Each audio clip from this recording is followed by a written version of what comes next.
Go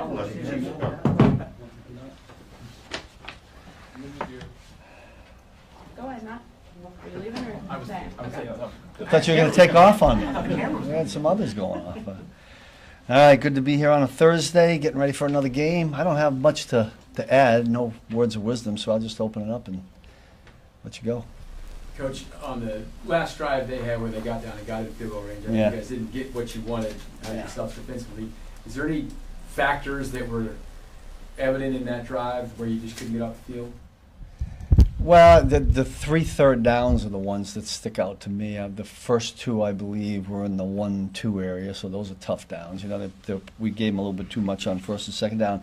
You know, it was a different kind of, I can't really call it 2-minute because it wasn't a passing 2-minute. It was, I mean, they got the ball at the 40, right? So we're defending 25 yards. I mean, they could get to the 40 and kick it, I guess. So you really got to firm up. We didn't do that. They drove the key one, in my opinion, was the 3rd and 6. Now, had we stopped them there, they probably would have kicked the field goal there, and who knows what happens. I mean, hopefully Leo blocks it then too. But then we would have had to run out the clock in a 4-minute drill. But it all worked out. By God's grace, I think. Would we have liked to have done better in that series? Yeah. What marked the consideration on they get a first down late? Was there any coaching point that potentially let them score there? Andy and I were talking about it. And ultimately, that's the head coach's decision. So there was a thought about that on a particular down, and then we went the other way. But him and I were in constant conversation at that particular moment that you're talking about. I think offenses are pretty smart right now.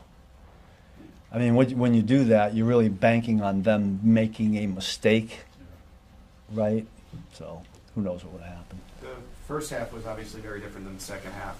Could you put any rhyme or reason to why more success in the second half? We played third down better, I thought, in the second half. The guys came out of the locker room at halftime ready to go. We started the game off well. I mean, 2 drives, I believe, we stopped them, and then it was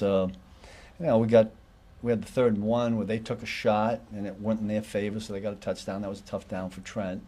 And then, all in all, what we would like to have done better is the 1 3rd down in the red zone.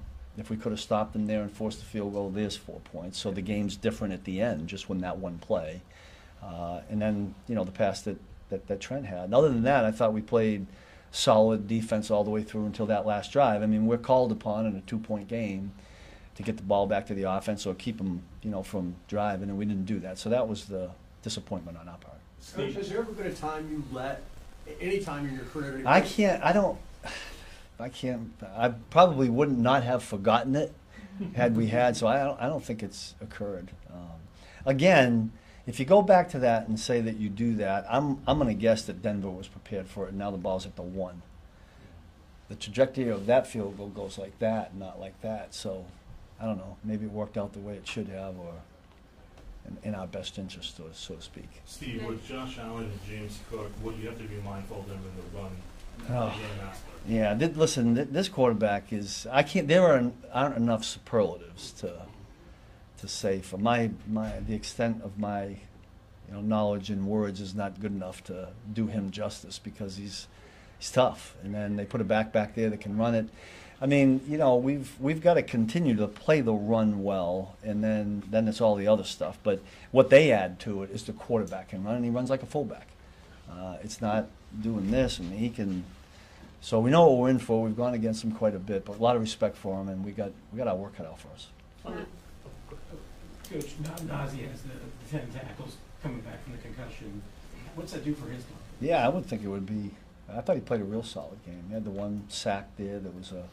He played that really well, and because you don't always make those, and he did, and we needed a negative play at that particular time. But I was happy to see that Nazi bounced back and played pretty good. What would you like to have seen Trent do differently on the play? If you asked him, he'd probably tell you that he could have been better at the line of scrimmage. It was a long down. That wasn't all his fault. I mean, we needed to get somebody to punch a hole. They put a lot of people in there. We needed to get somebody to punch a hole in the protection. They get the quarterback to throw it a little bit sooner, and that didn't happen. And listen, you give any quarterback that much time with out there in man coverage, that's tough. But I bet he would say to you that he would have liked to have been better at the line of scrimmage. Coach, I know it was a special teams play, but can you just put in perspective what Leo Chanel means to the entire Oh, team? boy, I'll tell you what, he does a lot for us, and you know, he's a jack of all trades, man, and masters them all. But he's out there on special teams. He's on there for us in third down, first and second down. We put him on the edge. We put him at linebacker.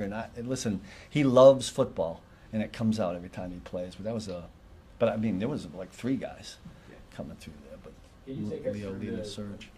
emotions that you had while they're lining up for the field goal? Yeah. You have confidence, I know, in the guys to maybe make a play, but that's a hard one to say. No, listen, if I'm being honest, I'm preparing, okay, where do we go from here? You know, all that other stuff's gone. Now let's go in the locker room and get ready for the next game. But, yeah, then I just heard, I'm not sure I saw it. There was a lot of, I just heard thump, thump. I knew something good happened for us, just by the sound of it. I was really happy for Leo and for all those guys, you know, all those special teams guys that went out there and made play. Steve, Last 2, Sam and Adam. you mentioned the Trent play. What's he like when he thinks that he wasn't at his best on his play? Like, what's he like when he comes back to the I thought he was pretty good. Trent's got a lot of confidence. I mean, I don't think that I can say that I've ever seen Trent, you know, go in the tank because one bad thing happens. I didn't feel that way. I mean, he knows we rely on him, and I think he bounced back. I'd probably tell you he didn't have one of his better games, but I blame myself as much for that as Trent. I told him that. I said, you know, listen, we got aggressive, and it made a tough down from him. But again, somebody's got to make the quarterback throw a little bit quicker. Adam? Steve, how did Omenigue look? I know you guys didn't do a whole lot. Yeah. But how did he look, and what are your expectations from him? Not so much Sunday, because I'm guessing he won't play, but just down the line. Cohen, well, listen, I've always told you guys I love the length. You know, you can't coach that. He's raring to go. I mean, he ran around yesterday, and again, there wasn't much you could do. But he got off to the side and hit sleds, worked with Joe, got together with one of the practice squad old linemen. So we'll see how he progresses. But listen, he helped us last year when he was out there, and hoping for the same things, you know, going forward this year. Thanks, Coach. All right, good. Thank you. Appreciate it, guys.